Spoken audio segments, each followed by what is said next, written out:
এখন আমি বসাবো লোটে মাছ। লোটে মাছটাকে ভালো করে ধুয়ে নিয়েছি। এবার এর মধ্যে পেঁয়াজ, রসুন, কাঁচা লঙ্কা তেলের মধ্যে আমি দেবো।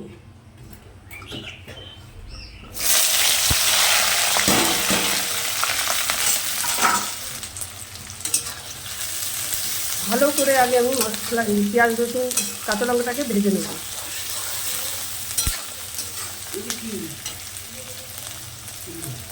এর মধ্যে 1 চামচ আমি নুন দিয়ে দিচ্ছি।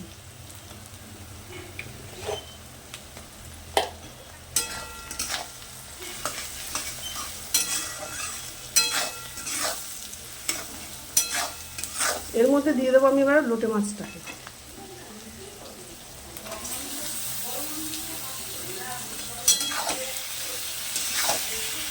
একটুখানি ভাজা ভাজা মতো করে নিয়ে তারপর আমি হলুদ, লঙ্কা এসব দেবো, আদা এগুলো দেবো। এর মধ্যে আমি টমেটোটা দিয়ে দিচ্ছি লোটে মাছের মধ্যে।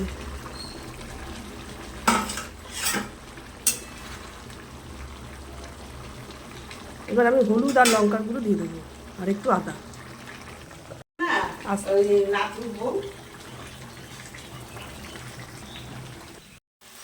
লোটে মাছ হয়ে গেছে, এর মধ্যে আমি ধনেপাতা দিয়ে দিচ্ছি।